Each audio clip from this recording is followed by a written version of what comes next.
welcome to Let's Talk AppSec. My name is Mark Lambert, VP of Products at ArmorCode, and I'm joined by Luis Guzman. Luis, my friend, how are we doing? I'm doing excellent, thank you. Fantastic. Okay, so topic for today. How do we know when a vulnerability has actually been mitigated? So let's talk through the workflow and the process. So it starts with a vulnerability being reported by some security tool, either within my pipeline or within my infrastructure. Where do we start? What's the triaging workflow look like?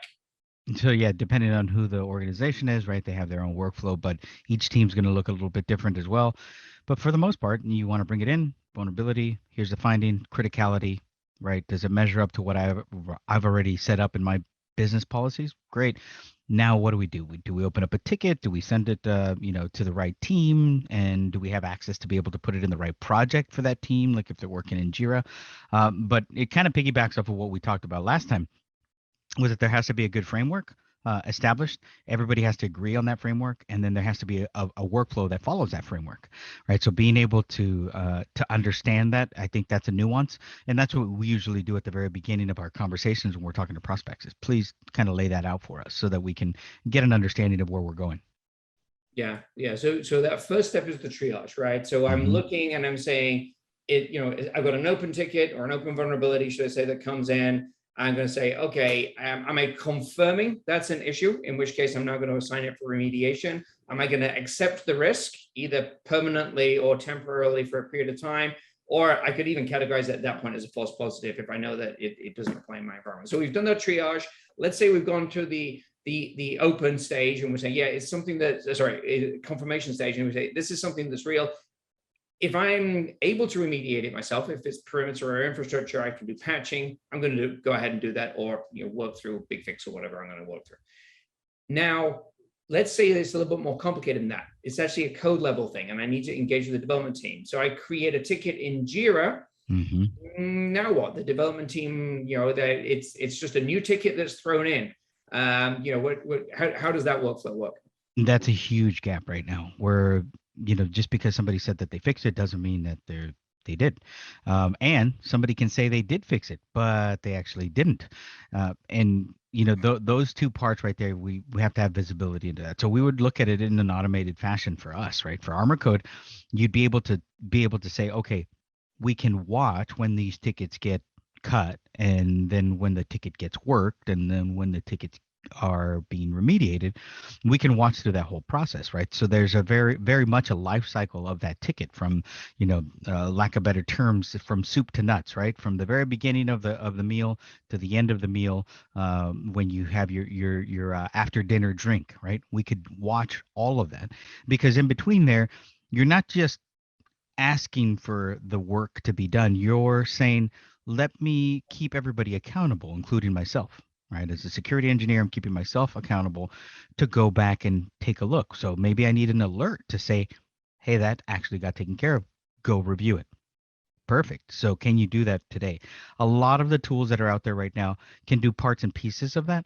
But the way that we go about it is we're adopting the workflow that customer might have, and then being able to automate it all the way through, from the beginning to all the way to the end. And that's huge, huge, huge, huge. That's a game changer again.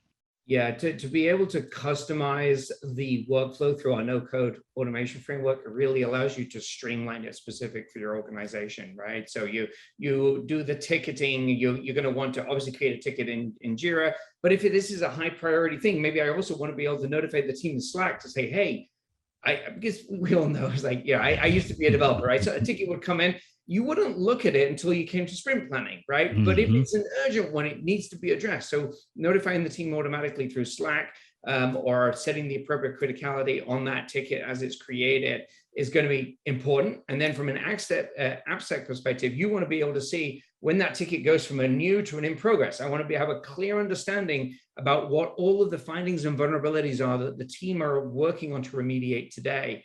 And then when the development teams say, hey, this is done and remediated, there's going to be a lag, right? Because depending on the tools that picked up the issue, you might not be running DAST or an infrastructure immediately, but you should see that some of those issues get remediated because you get a new scan from Snyk, for example, or some SAST analysis.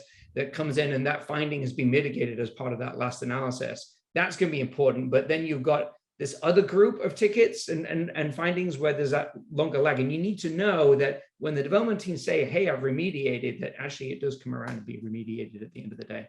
And then you got to start talking about the SLA connected to that ticket, right? So Very maybe the developer is like supposed to have it done in 3 days and it's been 5. Yeah, you so need when to know if that's coming up as well, right? It's not just like, hey, it's due in 24 hours. What are those ones that are due? So that's also a key part of monitoring the process and having automated notifications for that. Exactly. So yeah, I think this is one of those things which it comes up every now and again, right? Where I was like, well, how do I know that the team have actually mitigated it? How do I know what they need to focus on? And I think SLAs are a very key point that you bring up. Automation is key from the point of view of automating the workflow, the escalation, the communication, and then reporting on top of that to identify the things that we really need to be focused on to make sure that we can sign off at the end of it. Yeah, so your boss can be like, you get a bonus. Exactly. That's what it's all about.